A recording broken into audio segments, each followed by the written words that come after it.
Irmãos, Deus deixou tantas frutas diferentes, tantos vegetais diferentes, irmãos.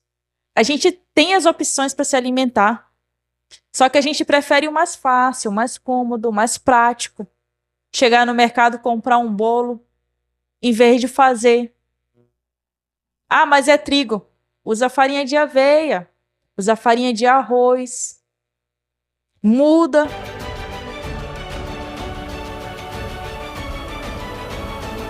Morava na Itália, essa irmã. Ela era italiana, só que ela já tinha morado no Brasil há algum tempo, então ela falava português. Ela veio e foram visitar ele, né?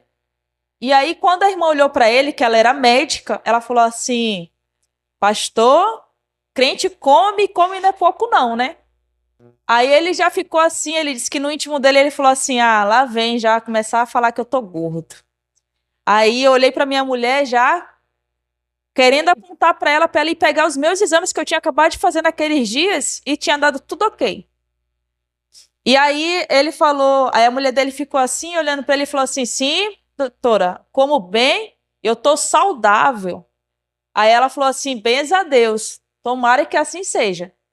E aí ele ficou com aquilo, aí ele pegou e falou assim: vai lá, amor, pega lá os exames, pega, pode pegar. Aí a mulher dele: não, para com isso. Aí ele falou: não, pega lá. Aí ele trouxe os exames, né? Aí a médica olhou, ela falou assim: o que que o médico falou quando você fez esse exame? Isso daqui foi cardiologista que pediu, não foi? Ele falou: foi. O que que ele falou? Aí ele falou assim: ele disse que o Deus que eu sirvo, ó, era muito top comigo, que eu podia ir embora. Tava tudo certo. Aí ele falou assim: irmão, me desculpe, mas o seu médico, ele só não quis dizer que você estava pertinho de morrer. Porque isso daqui, o que os exames dizem é: tá tudo ok. Colesterol tá ok, diabetes, entre aspas, tá ok. Mas o seu coração, em pouco tempo, uma hora ele vai parar de funcionar. E ele disse que ele ficou frustrado e no coração dele, na mente dele, ele falou o seguinte: essa irmã aí não sabe o Deus que eu sirvo, não. O Deus que eu sirvo não vai deixar acontecer nada comigo. E ele falou que ele era tão pretensioso em relação a isso que depois de algum tempo que ele foi estudando alimentação, que ele foi entender que aquela irmã estava certa. Ele, com a arrogância e a pretensão que ele tinha, ele achava que porque ele servia um Deus, estava tudo certo e esse Deus não ia deixar acontecer nada com ele. Mas, irmãos, vamos falar aqui. Quantos de nós estamos enfermos e a gente fica naquela lengainha com Deus? Senhor, me cura. Senhor, me dá saúde. Senhor, me ajude. Mas, qual é a nossa parte que nós temos que fazer? É cuidar, não é? Eu vou falar por mim, irmãos. Por que eu quis trazer esse assunto hoje? Desde os 15 anos eu vivo com uma bendita de uma gastrite. Desde os meus 15 anos. Por quê? Porque a minha alimentação era horrível. Eu era aquele tipo de criança que a gente fala que é seletiva hoje. Então eu não comia carne cozida. Apesar que a carne cozida que a minha avó fazia, irmãos, não dava nem emoção para comer, né? Eu falo até pra dona Antônia que quando eu vi o primeiro cozidão que ela fez, eu chorei de emoção, porque o da minha avó era só carne com caldo, pimenta do reino e sal. Então nunca tinha visto uma carne cozida com verdura. E quando eu vi, eu me emocionei, porque era uma delícia. Então, irmãos, como eu não conseguia comer a comida que ela fazia, porque ela já era idosa, então ela fazia uma comida muito simples, né? Sem muito tempero, essas coisas. Eu me recorria a um arroz com ovo, a uma sardinha, a uma conserva. O meu lanche era um skinny com Nescau. Era um sanduíche à noite, quando eu tinha dinheiro. Era refrigerante, era tudo isso. E aí, quando deu com 15 anos, eu já tinha gastrite. E aí, eu não tratei da gastrite. Há mais ou menos uns 7 anos atrás, que eu fui tentar tratar a gastrite. Irmãos, eu saí do consultório do médico chorando mesmo, mas chorando. E aí, o Júlio falou assim: que foi, menina? Eu falei: vou morrer. Já tá certo, já vou morrer. Vou deixar meu filho bem pequenininho porque eu vou morrer. Irmãos, eu não estava com úlcera, mas o meu estômago estava totalmente inflamado, as paredes dele. Mas o pior, eu tinha criado uma hérnia hiatal, que é uma bolsa no esôfago. Então, quando o alimento era para descer direto para o meu estômago, ele desviava e vinha para cá. E o médico falou assim, ó, vamos tentar com medicação. Se não resolver, cirurgia mesmo para fechar essa bolsa. Então, irmão, eu me desesperei, porque eu nunca tinha pensado em fazer cirurgia. A única cirurgia que eu tinha feito era cesárea, né? Mas eu me cuidei desde lá. Eu não tomo mais refrigerante, desde essa época eu não tomo mais refrigerante. Tentei me controlar, a hérnia fechou, mas ela abre cada vez que eu engravidava. Então, possivelmente, eu ando às vezes sentindo muitas dores aqui, comecei a sentir sensação de entalo, então acho que ela tá aí de novo, né? Por quê, irmãos? Porque não adianta ficar orando para Deus todo o tempo, Senhor, cura. Senhor, restaura a minha saúde, né? Se eu não ter a consciência de me cuidar. E é isso que muitas vezes nós fazemos. Semana passada eu estava lendo Efésios, e eu não lembro agora o versículo nem o capítulo, mas ele fala, né, que tudo Deus nos dá conforme nós pedimos ou pensamos, mediante a força que opera em nós. Ou seja, eu vou agir com o poder que Deus me dá para eu conquistar a minha saúde. E aí, Cássio, passa aí para mim, por favor. Eu fui olhar a nossa crença adventista em relação à alimentação. E ele fala o seguinte: acreditamos que um estilo de vida saudável pode proporcionar melhor qualidade de vida e, consequentemente, um bom relacionamento com Deus. Então, a parte aqui interessante a alimentação não é só uma questão de saúde física. É uma coisa muito maior para nós que cremos nesse Deus. É a nossa relação com Ele. Porque até nisso, irmãos, a alimentação atrapalha essa comunhão que a gente tem com Deus.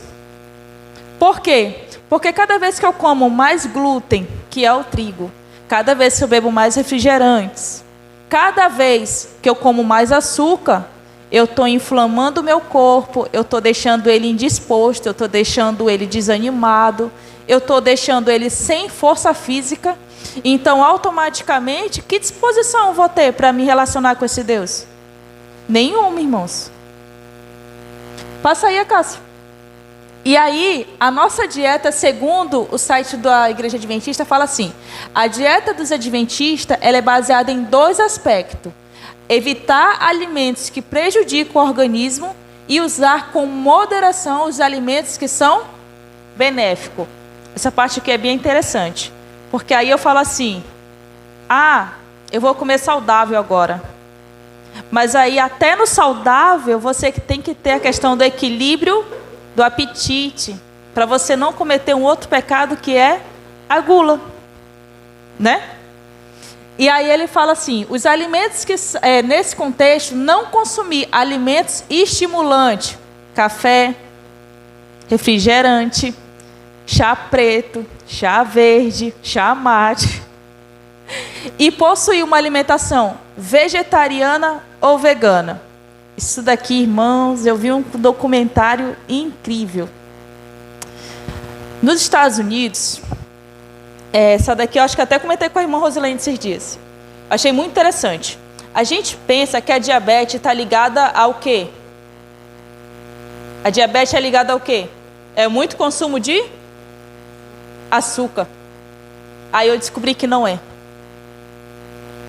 Irmãos, vocês sabiam que quando você dá uma carne processada para uma criança, ou você come carne processada, enlatado, você está consumindo o mesmo que um maço de cigarro? Vocês já pensaram nisso? Você está consumindo um maço de cigarro. Por quê? Porque segundo a Organização Mundial da Saúde, a carne processada ela é classificada como o tipo 1 de risco cancerígeno à saúde. E dentro desses riscos cancerígenos está o cigarro também. Então, os médicos equivalem a carne processada a um maço de cigarro. Então, quando você come uma conserva enlatada, uma salsicha, você come uma sardinha. Eles falam que atum é saudável, mas acho que enlatado não é não, irmãos. Tudo que não vem de Deus, irmãos, tudo que é fabricado faz mal para a nossa saúde, de fato. E aí, quando os médicos foram estudar, isso foi um estudo, irmãos, em 800 mil pessoas, tá? Não é brincadeira. Lá nos norte-americanos, 800 mil pessoas. O que eles descobriram, os médicos? Que o nosso organismo, ele tem a célula apropriada para absorver o açúcar. Só que quando você consome carne, independente se ela é processada ou não, a carne, ela bloqueia esses canais com a gordura dela. E aí o que acontece? Quando o açúcar vem, ele era para entrar na corrente sanguínea, nas células, e ser absorvido. Mas aí não acontece isso porque essa gordura da carne, ela bloqueia, e aí esse açúcar fica ali, como é que fala? Acumulado, e isso vai tornando a diabetes no sangue. Então, os médicos constataram que o problema é a carne. Aí você vai falar, carne vermelha? Não. De frango. A de frango está relacionada ao maior índice de câncer de próstata nos homens. E um detalhe mais absurdo. Nos Estados Unidos, as instituições que cuidam das doenças cardiovasculares, que cuidam da parte do câncer, elas não informam isso no site. Eles estimulam as pessoas a comerem. Por quê? Porque quem deveria cuidar da população são os mais prejudiciais. Eles têm acordos farmacêuticos. Então a ideia não é informar, não é tentar salvar as pessoas e nem curar. A ideia é tentar elas se afundarem mesmo para que mais pessoas vá buscar recursos na indústria farmacêutica. É um absurdo, né? Pode passar aí, Cássio. E aí, irmãos, lá em Lucas 1:15, 16, ele fala assim: pois será grande aos olhos do Senhor. Ele nunca tomará vinho e nem bebida fermentada, e será cheio do Espírito Santo desde antes do seu nascimento. Fará retornar muitos do povo de Israel ao Senhor, o Deus deles. Irmãos, a gente está falando de João Batista. E Deus está deixando uma mensagem para a gente. Ele está falando sobre os nossos filhos, sobre os nossos sobrinhos, sobre os nossos netos. Desde o ventre, irmãos, a gente tinha que cuidar da alimentação dessas crianças. Porque aí ele fala assim, ó, João Batista era o filho da promessa, ele deveria ser criado segundo os hábitos estritamente temperantes. Uma importante obra de reforma seria-lhe confiada, preparar o caminho para Cristo. Irmãos, independente se nossos filhos são um segundo João Batista, ou se nós mesmos também não somos João Batista, a temperança tem que ser a base da nossa fé. Por quê, irmãos? Além de a gente estar preparando o caminho para outras pessoas, a gente está se preparando para morar nas mansões celestiais. E se eu e você não se acostuma hoje a se alimentar adequadamente, como a gente vai conseguir viver no céu? Deus não vai fazer uma mágica e mudar o nosso paladar da noite para o dia, irmãos. A mesma coisa Deus não vai mudar a nossa personalidade, nosso caráter, nem a nossa mente. Isso daí a gente tem que ser transformado aqui, para a gente morar lá. Então, o nosso paladar, ele não vai ser transformado lá, ele vai ter que ser transformado aqui. O nosso apetite tem que ser transformado aqui. Irmãos, eu tenho um problema muito sério. Qual é o meu problema? Mesmo cheia, se eu ver uma coisa muito gostosa, eu vou tentar comer do mesmo jeito. Por quê? Porque eu não consigo ter domínio sobre o meu apetite. Então hoje, eu até comentei isso com a dona Antônia, eu estava orando errado esse tempo todinho. Eu estava orando para Deus me ajudar a perder mais peso, né? Para não machucar a coluna, né? Para eu me alimentar melhor, estava pedindo tudo isso. Mas eu deixava, irmãos, de pedir para que Deus me ajudasse a ter controle sobre o meu paladar e sobre o meu apetite. Por quê? Porque por nós mesmos nós não iremos conseguir. Mas com a ajuda de Deus, irmãos, com essa relação que nós temos com Ele, Ele ajuda a gente a mudar nossos hábitos alimentares. Não é fácil. Por quê? Porque as propagandas estão aí. A facilidade está aí. Vocês acreditam, hoje nos Estados Unidos, eles fizeram uma pesquisa com crianças de 10 anos. Todas elas tinham traços já de que vão sofrer de doenças cardiovasculares. Por quê? Porque são crianças que consomem muito fast food. Aí você fala assim, mas eu não tenho dinheiro para ficar comprando fast food para meu filho nem para mim todo o tempo. Mas e o salgadinho que você come, de saquinho? E o refrigerante? Aí fala assim, não, eu tomo suco. De caixinha? Irmão, depois que eu vi um vídeo ali, chega a me dar uma tristeza. Aí fala assim, não, eu tomo suco natural. Com que quantidade de açúcar? Tem isso também, irmãos. Passa aí, Cássio. E a responsabilidade, irmãos, é nossa. Lá no Conselho sobre Regime Alimentar, ele fala assim, se os pais derem o exemplo e agirem dirigidos pelos princípios, os filhos logo entrarão na linha. Irregularidades no comer destroem a condição sadia dos órgãos digestivos e quando vossos filhos vêm à mesa, não lhes apetece o alimento saudável. Seu apetite anseia por aquilo que lhe é mais prejudicial. Muitas vezes nossos filhos têm sofrido febre, calafrios devidos ao comer de modo impróprio, sendo os pais os culpados de sua doença.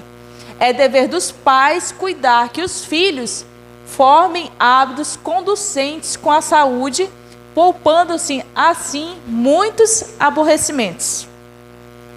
Difícil, né, irmãos? A minha mãe estava lá em casa esses dias, ela falou assim, na minha época a gente comprava aquelas papinhas de vidro, comia aquela beleza, dava danoninho, ninguém morreu. Aí eu falei, não morreu naquela época, porque... Aí eu falei, porque acho que está pertinho nessa, porque se a alimentação já era ruim na fase de bebê, e aí criou-se hábitos ruins, qual vai ser o retorno disso no final, né, irmãos? Então a gente está negligenciando isso lá na infância. Eu vi uma nutricionista ela falando que nós hoje somos, como é que fala? Loucos por açúcar na fase adulta, porque o nosso paladar já foi assim desde o começo. Então você despertou algo que estava adormecido no seu organismo. Porque, gente, criança nenhuma quando nasce conhece o que é açúcar e nem sal. Então, quem oferece isso a eles somos nós. Nós somos os culpados de viciar os nossos filhos ao açúcar. E os nossos pais são viciados de nós somos ser viciados em açúcar. Entendeu? Pode passar aí, Cássio. E aí uma pesquisa da Universidade Federal do Rio de Janeiro, que ele fala assim, 80% das crianças brasileiras consomem alimentos ultraprocessados com frequência. Irmãos, salgadinho, pipoca doce, batatinha Ruffles, tudo isso daí, irmãos, é o que a gente oferece para as crianças hoje. E aí ele fala assim, um estudo inédito coordenado por pesquisadores da universidade, mostra que 80% das crianças brasileiras de até 5 anos costumam consumir alimentos processados, como biscoito, farinha e refrigerante. E aí, falando nisso, esse mesmo pastor falou que quando ele comia pão, bolo, essas coisas, ele falava assim, na época de Jesus tinha trigo e ele comia tranquilo, por que eu não vou comer? Irmãos, olha o trigo que Jesus comia para o trigo de hoje. Era um trigo que eles plantavam, eles mesmos colhiam e eles mesmos manuseavam esse trigo. Não é um trigo hoje que as fábricas fazem, colocam um monte de aditivos químicos e chega na nossa mesa e a gente oferece isso aos nossos filhos. Não é o mesmo trigo. E ainda mais os trigos que eles usam para fazer esses ultraprocessados. Gente, eu não como batata frita aquelas de saquinho mais, porque do dia que eu vi a quantidade de óleo e gordura que vai naquilo lá para preservar ela, é absurda. No dia que eu vi esse vídeo, eu falei, sem condição. Aí eu fui fritar pro Benício, porque os primos dele tinham, né? Gente, quando você pega naquela batata, a sua mão fica um sebo de gordura. Você já pensou colocar aquilo para dentro do seu organismo? A quantidade de gordura, aquilo que você coloca dentro do seu organismo? Você não ama assim mesmo, sério mesmo, irmãos, de colocar aquilo. E aí ele fala assim, segundo a pesquisa, o consumo dos alimentos ultraprocessados também faz parte da rotina de bebês menores de 2 anos. A minha mãe fez isso comigo, me dando danoninho. E grupo que menos ingere frutas e hortaliças no Brasil são eles. Os alimentos que deveriam compor a base alimentar deles, mas não é. Por quê? Porque hoje é uma vida muito corrida, uns pais que não têm tempo para cuidar dos filhos. Então, eles vão correr sempre por mais práticas. Que vai ser essas papinhas de vidro, que vai ser danoninho. Tem até um site aí que é Papati, eu acho que é também papinha assim, batida, e diz que é totalmente natural e orgânica.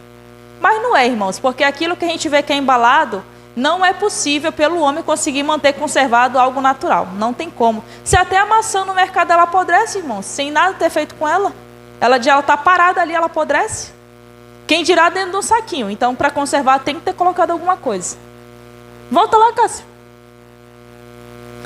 O estudo mostra que apenas 22,2% das crianças brasileiras de 6 a 23 meses são alimentadas preferencialmente com vegetais e frutas em detrimento de produtos industrializados. Nessa faixa aqui eu vou colocar uma pessoa aqui fantástica em alimentação, Cassiane. Irmãos, eu ficava besta quando eu chegava lá na Geis e a Cassiane estava comendo pimenta de cheiro, irmãos, crua. Ela pegava a cebola que a gente estava cortando e comia. Pegava alho, tomate, a Cassiane come como se fosse maçã. Por quê, irmãos? Porque a função de a gente mostrar para os nossos filhos o que é saudável é nossa.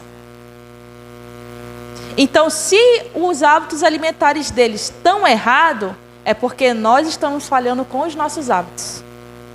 Pode passar, Cássio. E a criança e adolescente que hoje se alimenta assim, com esse tipo de produto, pode passar. Vai ser a criança e o adolescente que amanhã terá obesidade, diabetes, colesterol alto, insulina, depressão, ansiedade, dificuldade de aprendizagem, deficiência de crescimento, deficiência nutricional, entre outras inúmeras outras comorbidades. E quando a gente olha para essas crianças, a gente também se vê nelas, irmãos. Por quê? Porque hoje, se nós chegamos nos hábitos que nós temos, é porque alguém não cuidou dos nossos hábitos, irmãos. E se hoje nós sentimos o que nós sentimos, é porque alguém não cuidou dos nossos hábitos. Mas a boa notícia é que a gente ainda tem a chance de mudar a vida de outra pessoa. A irmã Paula, por exemplo, não tem filhos. Mas nós, independente de termos filhos, netos, crianças por perto ou não, irmãos, a nossa obrigação hoje, como adventista, que conhecemos a palavra, que conhecemos os princípios da alimentação saudável, é estar pregando aí fora, irmãos, sobre essa alimentação. Como? Falando? Não, irmãos, dando exemplo. Irmãos, é absurdo a gente ver irmãos da nossa igreja, às vezes em banho, ou no supermercado pegando 1 litro de Coca-Cola, irmãos. E eles conhecem. Ali é o melhor lugar para você testemunhar, é no mercado. E ele disse que eu sempre prego e tenho que falar o nome dele, mas dessa vez eu tenho que falar. Um dia eu encontrei o Acácio no mercado, ele sempre vai na quinta. É muito difícil encontrar ele na sexta. E o Acácio ali andando no carrinho dele, ele parecia assim, criança com doce. Quando eu olhava dentro do carrinho da cá, gente, parecia que era uma tartaruga que ia comer.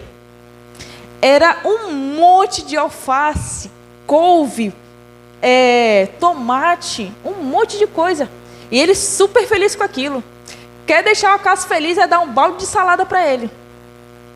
Então, irmãos, essa era uma oportunidade de ele testemunhar no mercado. Então a gente tem muitas oportunidades de testemunhar a nossa fé. Em quem nós cremos? A gente crê em um Deus que Ele criou uma alimentação perfeita para cada um de nós. Eu estava até comentando aqui no Pedidos que a irmã que está cuidando do câncer, ela está cuidando só com alimentação crua. E os médicos, detalhe, ela mora no Canadá, tá? Os médicos canadenses ficaram abismados. Por quê? Porque com a radioterapia e com a quimioterapia o tumor estava só aumentando. E ela decidiu parar de fazer o tratamento, já está com 7 meses que ela não faz o tratamento quimioterápico, só fazendo tratamento cru. Quando foi agora em setembro, ela repetiu os exames, diminuiu o tumor, não de forma expressiva, mas diminuiu. Algo que os médicos achavam que iria era crescer, a tendência era crescer mais, espalhar mais. Então os médicos não conseguiram entender como a alimentação dela crua, ela não come nada cozido, irmãos, crua. Está tratando ela e detalhe, ela quase não sente dores, devido à alimentação dela. Ou seja, Deus deixou uma medicina natural. A cura está nos alimentos. E a gente insiste em ficar buscando farmácia e insiste em ficar também tentando degredir o nosso corpo com alimentos que não deveria. Pode passar aí, Cássio. E a alimentação que nós damos para o nosso filho hoje é plantando uma erva daninha. Mas não só para eles, colocando nós mesmos. A alimentação que nós temos hoje é plantando erva daninha. E ele fala assim, em conselhos sobre o regime alimentar. As mães que satisfazem os desejos dos filhos com detrimento da saúde e de uma disposição feliz, estão lançando sementes daninhas que hão de germinar e dar frutos. Isso com nós também, irmãos. Né? A gente às vezes quer satisfazer as nossas vontades, os nossos querer, os nossos desejos, não aguenta ver um pudim, não aguenta ver um bolo, aí vai lá, belisca, né, irmãos? Um salgadinho, e isso vai trazer consequências para a gente lá na frente. E ele fala assim, as mães que assim fazem, ceifam com amargura a semente que semearam. Veem os filhos crescerem, tanto mentalmente como no que respeita ao caráter, incapazes para desempenhar um papel nobre e útil na família e na sociedade. As faculdades espirituais, mentais e físicas sofrem com a influência de uma alimentação não saudável. Irmãos, o autismo está aí para mostrar que a nossa alimentação causou um resultado. A síndrome de Down está aí para mostrar que a nossa alimentação causou um resultado. Irmãos, essas deficiências hoje, que elas estão muito mais em alta, é da nossa alimentação, irmãos. Não tem outra coisa, é da nossa alimentação. Se a gente comesse de forma saudável, nos tempos dos nossos avós, eu não vou falar nem nos tempos dos nossos pais, porque já estava ruim. Irmãos, a minha avó de tarde merendava batata doce, cará, banana com farinha, manga com farinha, que ela é paraense, irmãos, melancia com farinha, açaí com peixe frito. Isso é uma alimentação saudável, irmãos. E nós hoje merendamos o que, irmãos? Nescau com pão, um pão com queijo e peito de peru, que é ultra processado, irmãos, cheio de sal, cheio de sódio aquilo lá. Vocês sabiam que o glúten, ele cria uma massa, aquela massinha que a gente vê para fazer o glúten mesmo, não tem? Ela cria aquela massa e ela cola no nosso intestino. E é por isso que os médicos falam que a gente deveria comer mais pão integral, porque o pão integral, apesar de ter o glúten, ele tem cereais integrais que vai ajudar a trabalhar o intestino. Agora, quando você come só pão branco, aquela massa, ela cola ali. E aí o seu estômago, ele para a engrenagem, irmãos, não vai. E infelizmente, hoje acho que o maior vício de todo mundo é pão. Não é pão? A gente ama um pão, irmãos. Não tem o que fazer, a gente ama um pão. Mas a gente tem que orar, irmãos. Orar para que Deus venha trabalhar nos nossos hábitos alimentares, no nosso paladar, nas nossas vontades, para que a gente tenha domínio próprio, para que a gente não venha cair nessas tentações. Por quê? Que eu estou dizendo para Deus o seguinte: não vai dar de eu morar nesse céu, não.